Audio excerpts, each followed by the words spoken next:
त्या दोरीवरती तोल जातो आणि तिला डायरेक्ट गळफास बसतो आणि ती लटकून मरण पावते. ती आजी लगेच म्हणती की बाळावरती आहे ना कोणतरी विद्या केलेली. एकदम काळकुट्ट माणूस त्याचे पाय धरून बसलेला आहे. त्यांना पण लगेच व्हिज्युअलेशन होतं की इथं काहीतरी एकदम खतरनाक आहे. नमस्कार मित्रांनो. तर कॉल आला होता म्हणजे असं समजू शकतो, आपला जो कॉलेजचा मित्र आहे आकाश नावाचा, त्यांनीच मला हा सगळा किस्सा सांगितलाय. तो आता इथं राहत नाही, तो आता मुंबईला राहतो. आता आपले सगळे जे व्हिडिओ बघितले त्यांनी त्याच्यावरनं त्याला त्याची स्टोरी आठवली किंवा त्याच्यासोबत घडलेला किस्सा आठवला आणि त्यांनी मला आता 2-4 दिवसापूर्वी सांगितला. तर तो बोलले माझ्या मार्फत तू त्या ठिकाणी एक्सप्लेन कर. बरोबर.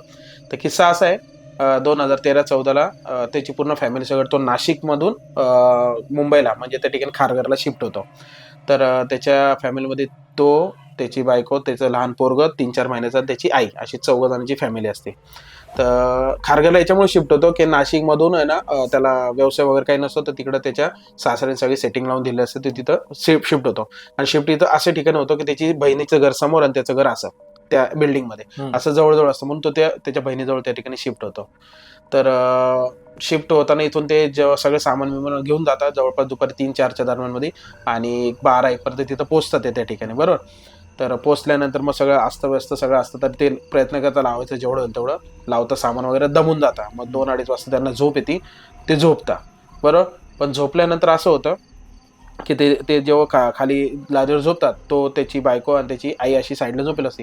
तर त्याची बायकोला एकदम अशी 2:30-3 वाजता ना झोप उघडते, जाग येते. आणि खिडकी असती, तर खिडकीमध्ये ना तिला एक लहानशी छोटीशी पोरगी दिसते, खिडकीत लटकलेली. आणि ती तिच्या पोराकडे बघते आणि हसते. तर ती अशी एकदम चपापून उठते की हे काय आहे असं.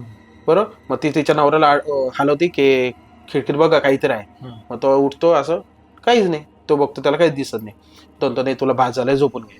मग तिला पण असं वाटतं आपण दमलोय, भास झालाय, झोपून घे. झोपून घेतात. सकाळी परत उठता रेग्युलर आपलं मग परत आवरासावर करता. पूर्ण दिवस त्यांचा परत त्याच्यातच जातो त्या ठिकाणी. बरोबर. मग रात्री 12-1 वाजता निवांतपणे व्यवस्थित परत झोपता आणि परत 3-3:30 वाजता आहे ना तिच्या बायकोची परत झोप उघडते एकदम. आणि तिला परत सेम ती पोरगी आहे ना तिथं दिसती आणि खिडकीमध्ये, आणि तिच्या पोराकडे सतत बघती ना हसती. आता ती लगेच तिच्या नवऱ्याला उठते की बघा तिकडे काहीतरी दिसतंय. ती हलवती, तो म्हणते ती पोरगी गायब. मग ते थोडं ही घाबरून जाती आणि हा म्हणतो नाही नाही तुला भास झालाय, तू झोप, काही नाही. पण ती काय झोपत नाही का, कारण ती पोरगी तिच्या पोराला बघून सतत हसत असते. मग ती तिच्या पोराला जवळ घेते, कवटवून आपलं दिवस रात्रभर अशी बसून राहते. बरोबर. बसून राहते, मग सकाळपर्यंत बसून राहते. मग सकाळी हा उठतं वगैरे. मग तो म्हणतो काय काय झालं होतं. मग ती म्हणते मला 2 दिवस झाले असंच होतंय. मग तो म्हणतो बरं टेन्शन न घेऊ, मी बघतो काय आहे ते काय नाही. मग तो त्याच्या समोर आहे ना, घराच्या समोर, फ्लॅटच्या समोर एक घर असतं, तिथे एक आंटी राहते, कॅथलिक आंटी असते, ते चर्च वगैरे जात असतात. तर त्यांना आहे ना विचारतं, आंटी आमच्या घरात असं असं होतंय म्हणे, काल परवा आम्ही शिफ्ट झालो, माझ्या बायकोला असं असं भास होऊ राहिलाय, तर खरं आहे का हो? मग ती आंटी म्हणते एक काम कर बाळा, तू आता तुझे कामधंद्याला जा, जे काय असेल ते सगळं आवरून दुपारी ये निवांतात, मी तुला सगळं किस्सा सांगते. मग तो सगळं सगळं आवरून वगैरे येतो त्या ठिकाणी दुपारी 3-3:30ला आणि तिच्या घरात बसतो. मग ती आंटी सांगते की जे तुझी बायको बघती हे खरं आहे. मग त्याला डायरेक्ट शॉक बसतो. ऍक्च्युअली तो विश्वासच करत नाही त्या गोष्टीवरती, त्याला शॉक बसतो. तर कसं काय असं नाही म्हणे, हाय कारण ही जेव्हा बिल्डिंग बनली त्याच्या 2-1 वर्षानंतर आहे ना, म्हणजे आजपासून 10 वर्ष मागे, तर खिडकीच्या बाहेर ना अशा आपण कपडे वाळत घालायला दोऱ्या असतात नाही का, तर दोऱ्या लावल्या असतात ना, तर ती पोरगी तिथे खिडकीत बसली असती. खेळता खेळता ना तिचा त्या दोरीवरती तोल जातो आणि तिला डायरेक्ट गळफास बसतो आणि ती लटकून मरण पावते. आणि ती पोरीचं वय असतं 3 ते 4 वर्ष लहान, फक्त 4 वर्षाची पोरगी. तो म्हणतो असं झालेलं आहे का. आणि तो ती आंटी म्हणती हे तुलाच नाही, आजपर्यंत सगळ्यांना या बिल्डिंग मध्ये जे राहतं प्रत्येकाला हा किस्सा माहिती, प्रत्येकाला ती पोरगी ती भास होतं, हे होतं, पण काही करत नाही. बरं असं सगळं असतं. मग त्याला विश्वास पटत नाही तरी तो जाऊ देतो. आणि परत सेम रात्र होती, परत ते झोपतं वगैरे आणि 3-3:30 वाजता परत तिच्या बायकोला ती पोरगी हसताना तिच्या पोराकडे बघताना दिसते. ही लगेच उठवते. तर ह्यावेळेस असं होतं की त्याला सुद्धा ती पोरगी दिसते. त्याला उठवल्यानंतर लगेच ती पोरगी दिसते. तो जेव्हा एकदम चपापून जातो, हे काय आहे नवीन. आणि ती अशी धरून ग्रिलला धरती आणि त्याच्याकडे तिच्या पोराकडे बघती ना हसती. तो एकदम घाबरून जातो. मग ते रात्रभर काय झोपत नाही, लाईटी बिटी चालू करता नाशेत बसून राहता. सकाळ होऊन जाती. मग त्याच्या मित्राला फोन करतो की बाबा माझ्या घरात असं असं घडतंय, तुला काही कल्पना ह्याच्यातून कसं बाहेर निघू. मग तो माझ्याकडे आहे एक आजी म्हणे, जे प्रत्येक गावामध्ये असली 80-85 वर्ष जुनी आजी, तिला सगळ्या माहिती असतं गोष्टी की ह्याच्यातून कसं बाहेर पडायचं. मग तो म्हणतो ठीक आहे, मी माझ्याकडे एक आजी आहे म्हणे, मी तुला तिकडे घेऊन जातो. मग तो घेऊन जातात, त्याच्या बाळाला वगैरे सगळं घेऊन जातं तिकडं. आणि जसं त्या आजीकडे नेता ती आजी लगेच म्हणती की बाळावरती आहे ना कोणतरी विद्या केलेली. बाळ करणे नाही, बाळ झपाटलेलं आहे. कारण ती पोरगी जे बघत असेल ते झपाटलेलं आहे, ते लगेच म्हणते. मग त्याला थोडा विश्वास होते. हा तर मग तो म्हणतो की आजी आता तुम्हीच आहे आम्हाला ह्याच्यातून बाहेर काढणार, तुम्ही आम्हाला बाहेर काढा. मग ती आजी थोडं लिंबू वगैरे हे करते, सगळं करते. आणि ते बाळ जेव्हा असतं ना त्यांच्याकडे घेऊन येतात तेव्हा बाळ असंच असतं, एकदम स्तब्ध. 3-4 महिन्याचं बाळ एकदम असं शांत, ना हसत नाही ना रडत नाही. त्याच्यामुळे ते घाबरून गेले असतं म्हणून ते आणतात. आणि जसं आजी एकदम विद्या वगैरे करून ते एकदम लिंबू वगैरे कापते, मोकळं करते ना, ते बाळ परत पुन्हा जसं होतं ना तसं हसायला लागतं, खेळायला लागतं, रडायला लागतं. त्यांचा परत जीवात जीव येऊन जातो. बरं. मग ते म्हणतात धन्यवाद आजी, असं असं केलं. मग आजी म्हणे आता मी तुम्हाला एक वस्तू देते, ती वस्तू घ्यायची आणि तुमच्या एंट्री करतो ना त्या दाराच्या वरती ठोकून द्यायची, ती काढायचीच नाही. ते म्हणतो ठीक आहे चालेल आजी, धन्यवाद वगैरे करून निघून जाता. 1 दिवस जातो, 2 दिवस जातो, 3, 4, 5, 6, 7 दिवस जातात, काहीच होत नाही. त्यांना वाटतं आता आपण सुटलो, बरं आलं ते आजीचे धन्यवाद. बरं. 8व्या दिवशी पुन्हा किस्सा चालू, सेम किस्सा. पण आता काय किस्सा, आता असं की हे 3 जण नवरा बायको त्याचा पोरगा खाली लादीवर झोपेला असतं तिथं, आणि त्याची आई असती जी ती ना सोफ्यावर झोपेला असते. तिची आई सोफ्यावर झोपेला असते ना, रात्री 3-3:30 वाजता, आणि तिची आई असं अचानक पूर्ण व्हायब्रेट, एकदम म्हणजे तिला झटका मिरगी वगैरे येते नाही का, असं तसं होऊन जातं. हे घाबरून जातात आणि मिरगी होऊन डायरेक्ट ती आई खाली पडून जाते आणि जोरात ओरडते. ते म्हणतो आई काय झालं काय झालं, ह्यांना वाटतं का काहीतरी अटॅक आला का काय आला. ते असंच अर्ध्या रात्री उचलता, त्यांच्या बिल्डिंगमध्ये एखादा रिक्षावाला असतो त्याला घेता आणि लगेच त्यांच्या जवळच्या हॉस्पिटलमध्ये जातात. मग ते सगळे चेक वगैरे करतात. ते म्हणता यांना आहे ना एक प्रकारचं अटॅकच आलेलं आहे, तर आमची इथं हे काही ट्रीटमेंट होणार, तुम्ही जे हॉस्पिटल घेऊन जा, मुंबईचं जे फेमस हॉस्पिटल. म्हणजे ठीक आहे, मग जे हॉस्पिटल घेऊन जाता, तिथं सगळे त्यांची ट्रीटमेंट करतात. 2-3 दिवसाची 2D इको करता, हे करता, सगळं करता. मग त्याच्यामध्ये ते म्हणता की यांना 2-3 दिवस अंडर ऑब्झर्वेशन ठेवावं लागेल. 3 दिवस अंडर ऑब्झर्वेशन ठेवून ते आईला त्यांचे एकदम रिपेअर करतात, ठीक करतात. मग ओके होऊन जाते. मग परत ते घरी येऊन देता, सगळं व्यवस्थित चालू होतं. मग ज्या दिवशी घरी आणतात त्या दिवशी काही होत नाही. पण सेकंड डेला रात्री परत आई जोरजोरात व्हायब्रेट व्हायला लागते, मिरी परत खाली पडते. तो म्हणतो हे चाललं काय म्हणे. मग त्याला परत आठवतं ते आजीने बोललो होतं नाही का, मग आपण तर लावले घरामध्ये, असं काय होतंय. परत त्या आजीकडे जातो की आजी तुम्ही असंच दिलं होतं, लावलं होतं, पण हे परत होते. आजी परत हे करते, पण ती एकच म्हणते की हे जे होते ना तुमच्या घरामध्ये, मी जे करते ना ह्याच्यापेक्षा जास्त पॉवरफुल आहे. म्हणजे मी जे करून दिले ना हे तुम्हाला तेवढं पुरतच प्रोटेक्ट करते, पण त्याच्यापेक्षा ती शक्ती जास्त पॉवरफुल आहे. मग ती म्हणते आता मी अजून एक लिंबू करून देते तुम्हाला. बरं, हे लिंबू त्या ठिकाणी तुम्ही घेऊन जा, तिथं ठोका. बरं, पण मी एकच तुम्हाला सांगेल म्हणे, ती जागा लवकर सोडा. हा तो यार कशाला सोडायची, आत्ताच तर आलोय. एक तर नाशिकहून मुंबईला शिफ्ट व्हा, त्याच्यात पण परत मुंबई दुसरीकडे शिफ्ट व्हायचं म्हटल्यावर एकदम हाल होऊन जातं नाही का. तर हा थोडा टाळतो. तो म्हणतो बरं ठीक आहे आजी, तुम्ही काय ते लिंबू करून द्या, बघतो मी काय करता. आणि आजी म्हणते की हे लिंबू केल्यावरती मी 3 ते 4 दिवसाची गॅरंटी देते, त्याच्या पुढे माझी गॅरंटी नाही राहणार. तो म्हणतो बरं ठीक आहे आजी, तेवढं तर करून द्या. मग ती लिंबू वगैरे घेतं आणि ते तिथं ठोकून देतो. बरोबर, ठोकून देतो. तर 1 दिवस 2 दिवस 3 दिवस काहीच होत नाही. पण जसं 4थ्या दिवस आला तर ह्यावेळेस थोडा वेगळा किस्सा होऊन जातो. 3 दिवस काही झाले नसतं, हा निवंत झालेला असतो. तर काय करतो, मित्रांसोबत पार्टी वगैरे करून जरा असं रिलॅक्स झालेला असतो. तर रात्री त्याची आई वगैरे सोफ्यावर झोपती, त्याची बायको अशी असती, आणि हा आहे ना असं सोफ्यावर असं निवांत असं पडलेला असतो, निवांत नाही का, पार्टी करून आलेला असतो. तसं बसतो. तर त्याला बसलं असताना थोडंसं झोप लागते नाही का, आपण म्हणतो असं बसलं दडपण येतं, डुलकी येते. तर बसले डुलकी येते, आणि असं ना त्याला असं भासवतो की त्याच्या बाजूला कोणतरी असं बसलं. तो त्याला असं वाटतं तो स्वप्न बघतोय, पण असं बसलं एकदम. आणि 2 मिनिटं त्याची लगेच असं उघडते नाही का, पापणी उघडतात, बघतो खाली नाही कसं एकदम काळा कुट्टा माणूस त्याचे पाय धरून बसलेला आहे. आणि त्याने ना भगवा कलरचा शर्ट घातलेला आहे. डायरेक्ट असं तो डायरेक्ट एकदम जोरात हे काय. मग सगळे आई उठती, हे उठतं, सगळं उठतं. आजूबाजूची आंटी वगैरे त्यांना बोलवता की आंटी असं झालंय. मग ते रात्रभर काही झोपत नाही, त्यांना एकदम गांगरून गेला असता.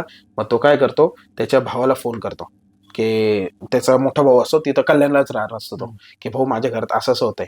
आणि त्याचा भाऊ पक्का नास्तिक की अरे असं काही नसतं, न देव असतं न भूत असतं, असं काही नसतं. तर तो म्हणतो ठीक आहे आजच्या दिवस जाऊ दे, मी उद्या येतो. दुसऱ्या दिवशी त्याचा भाऊ येतो. मग भाऊ येतो तर ते हे काय करता, मस्त चिकन वगैरे बनवता, की भाऊ लई दिवसांनी घरी येतो आपल्या, तर आपण बनवू चिकन वगैरे. बरं, तर सगळं चिकन वगैरे बनवता वगैरे बसता. आणि रात्रीची 8-9ची दरम्यानची गोष्ट असते. चिकन वगैरे त्या तिकडं तयार असतं किचन घरामध्ये. बरं, आणि इथं असे बसले असताना गप्पा करता की असं असं होतंय. तर भाऊ म्हणतो अरे असं काही नसतं रे, मी आहे ना, तू टेन्शन न घेऊ, काही होत नाही, तुमच्या डोक्यात तुम्ही विचार काढून टाका. त्याने ठीक आहे. तर आता भाऊ म्हणतो की त्याच्या बायकोला जा ग तेवढं भाजी घेऊन येतात तिथून चिकनची. तर हा म्हणतो याचा मोठा न तू बस ग मी घेऊन येतो. तो जसं तिथं जातो, तो जेव्हा बघतो भाजी अशी उघडतो, डायरेक्ट हड्ड्या साड्ड्या, हा चावून बिवून सगळं असं डायरेक्ट त्याच्यात टाकले, रस्सा बिस्सा सगळं गायब. तो डायरेक्ट शॉक, हे असं कसं काय. मग तेव्हा त्याला कळतं यार इथं काहीतरी भय नाही. तो जो विश्वास करणार नसतो तो पण त्या ठिकाणी विश्वास करायला लागतो. मग आजूबाजूची आंटी वगैरे असते ना, मग हा काय करतो त्याचा भाऊ लहान भाऊ, की त्या आंटीला बोलतो की बा असं असं आमच्या घरात घडलेलं आहे. मग आंटी काय करते की बाळा आजच्या दिवस जाऊ दे, मी आहे ना आमचे जे फादर असता, पास्टर म्हणतो, हा पास्टर म्हणतो, त्यांना आपण उद्या बोलवून त्या ठिकाणी ते करू, बरोबर ना. तर त्या रात्री काय होतं ते म्हणतात ठीक आहे. मग सगळेजण आता त्याचा भाऊ पण तिथं झोपेल असतो, बरोबर. तर असं आता आता त्याचे सगळे घरात सगळे एकत्र आहे, अशी झोपेल असतं. त्याची आई वरती झोपेल असते ना, त्याची आई तिथे झोपेल असते ना, हा रात्रीभर त्याला काही झोप नाही, सगळं असं किस्सा कर, आणि त्याचा भाऊ पण बाजूलाच.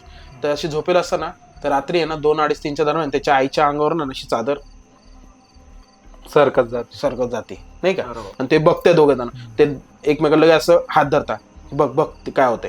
आणि जशी चादर अशी अशी खाली जाते ना, डायरेक्ट किचन मध्ये उडून डायरेक्ट, आणि उडून जाते हे डायरेक्ट. बापरे, म्हणजे पिक्चर मध्ये कसं बघतो आपण, डायरेक्ट अशी उडून गेली. हे डायरेक्ट उठता, आई उठ. ते म्हणते काय काय आलं, तुझ्या अंगावर चादर गेली, तुला कळालं का. नाही म्हणे कळालं नाही. आणि जशी चादर जाते ना तिकडं, तर त्यांना भास होता अंगावर काहीतरी पळत पण किचन मध्ये गेला. त्या ठिकाणी त्यांना ते एकदम भयंकर भास होऊन जातो. मग त्यांना एकदम म्हणजे एक तर तो सगळ्या हड्ड्यांचा किस्सा, हा दुसरा किस्सा, त्यांची डायरेक्ट घेऊन जाते. मग दुसऱ्या दिवशी फादर येणार असते, पण फादर होऊन जातो परत 1 दिवस लेट. कारण फादर ते जे काय असतं त्यांच्या चर्चा वगैरे सगळं कामात थोडं बिझी असतात. तर फादर म्हणतात 1 किंवा 2 दिवसांनी आम्ही येतो, मग आम्ही तुमचं काम व्यवस्थित करून देतो.